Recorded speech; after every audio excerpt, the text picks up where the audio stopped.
and just kind of reflecting on the day, fishing, thinking about nature.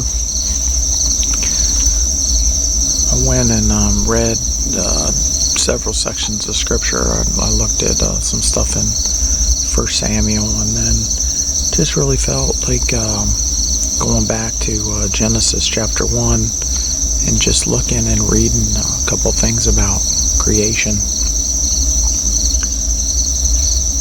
And as I'm sitting here this morning,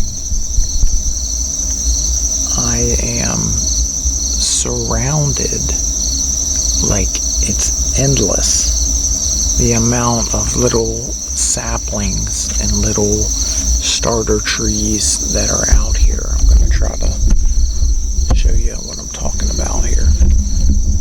But all along the bank,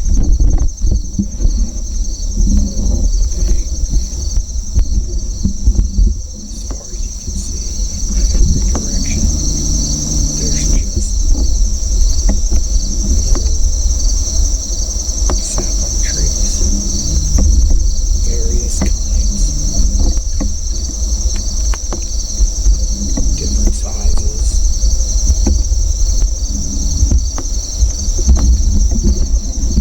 Down here, there's a bunch that are a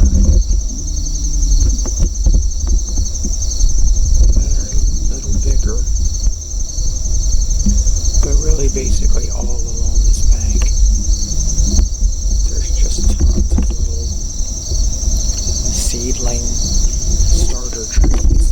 So all along the bank, on both sides, even sitting here behind me and around me, little oak tree back here, and a couple little pine trees over here. I mean, they're just everywhere, and it made me think about what I was reading last night in Genesis. You know, of course, we know that, God separates the water and has the land come forth, and, we know that he brings forth the grass and the herb and every fruit tree yielding fruit after his kind. Think about this.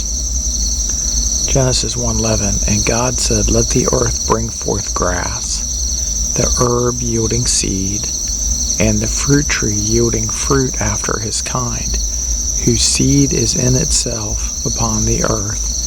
And it was so. And the herb brought forth grass, and herb yielding seed after his kind, and the tree yielding fruit, whose seed was in itself after his kind. And God saw that it was good.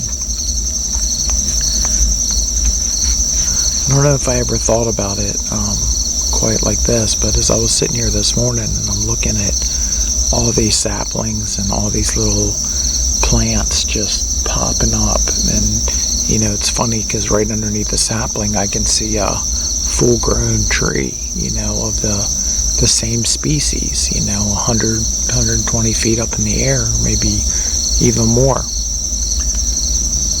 And it hit me that what God established in the garden, what God created, that a tree would bear fruit and seed after its tree, a plant would produce a seed, and that seed would produce another plant in its image and like its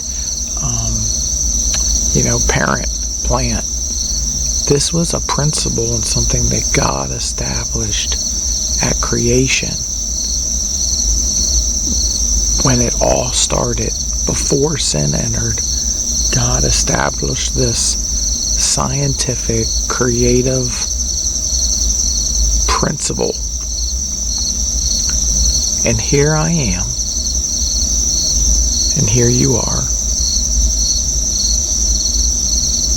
years, centuries, decades later, and we can still see God's hand doing the exact same thing that God did in the garden and established hasn't changed. It still does exactly what God created it and designed it to do. Now, obviously, nature's been affected to a degree by sin because it dies and decays and things like that. But the original plan and purpose of God that He established prior to sin entering is still in effect. The Bible calls God the Alpha and Omega, the beginning and the end. There's a scripture that says that, I'm the Lord that changes not. There's something powerful and something amazing in the fact that even today, you can walk in a park, you can walk in your backyard, you can hike out in the middle of 3,000 acres of public land, the deer hunt, you can go fishing, whatever you do in nature, you see the principle and favor of God as it was established in creation, still in effect today, still doing what God told it and commanded it to do when He first established it. Man, if that doesn't speak to the faithfulness of God to provide for us, take care of us, I'm reminded of the scripture that says in Jeremiah, God said, look, I know the plans I have for you, plans to give you a hope and a future and to prosper you.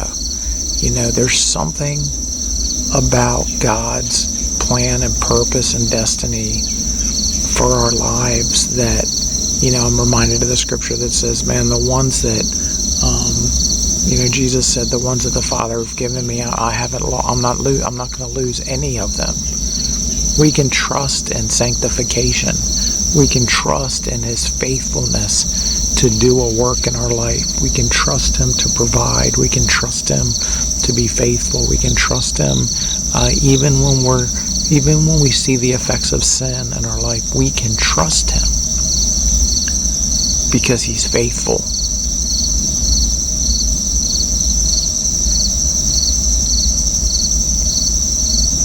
All around me is just a testimony to the faithfulness of God.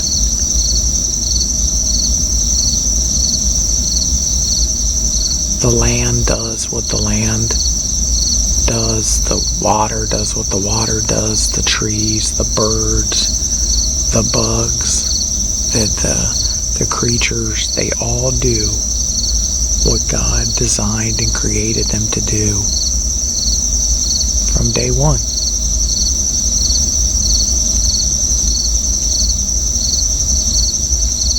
He's so faithful.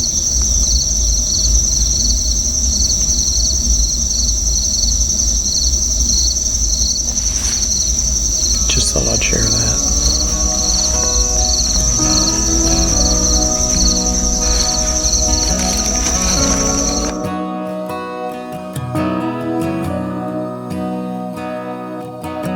The night I hit rock bottom, sitting on an old bar stool. He paid my tab and put me in a cab, but he didn't have to, 'cause he could see I was hurting. Oh, I wish I'd got his name, 'cause I didn't feel worth saving, but he saved me just the same.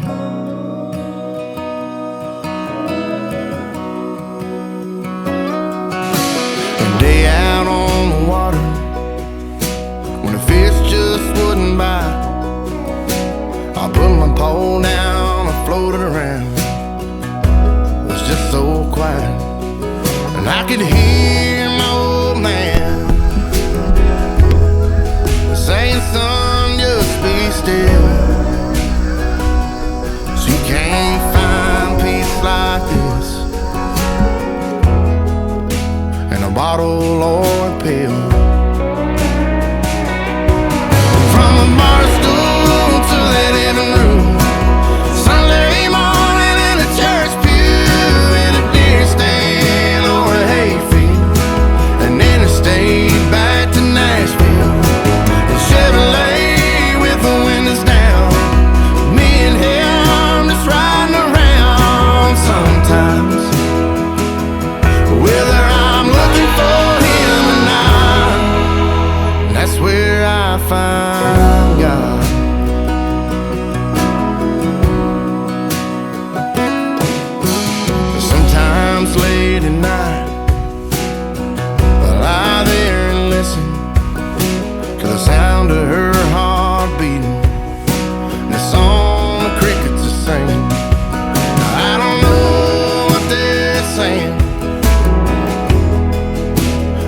sounds like a hymn to me.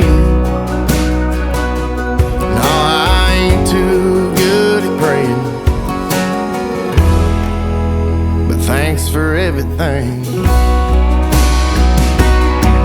From a bar stool to the living room, Sunday morning in a church pew, in a deer stand or a hayfield, an interstate back to Nashville, a Chevrolet with the windows down, me and him just riding around. Sometimes, whether I'm looking for him or not, that's where I find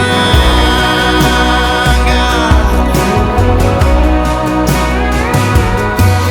From a bar stool to the living room, Sunday morning in a church pew, in a deer stand or a hayfield, an interstate back to Nashville, a Chevrolet with the windows down, me and him just riding around talking. Well, I do that a lot. Well, I do that a lot. That's where I find God.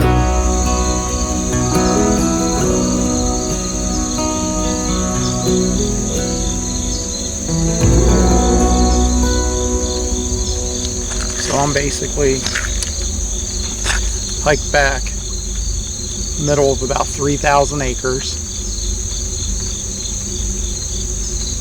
There's literally no one out here, which is just the way I like it.